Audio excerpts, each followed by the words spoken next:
تعرف إنك لو قلت كلمة أونكل معناها عمي أو خالي، وكلمة طنط معناها عمتي أو خالتي برضه، فأنت كده ما حددتش هو عمك ولا خالك.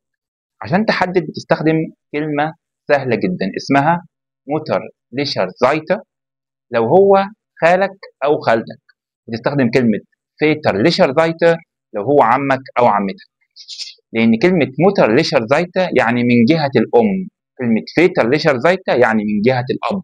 فلو قلت das ist mein Onkel väterlicher Seite معناها إن ده عمي. لو قلت das ist mein Onkel mütterlicher Seite يعني هذا يكون خالي. نفس الموضوع على طنط، لو قلت das ist meine Tante mütterlicher Seite يعني هذه خالتي.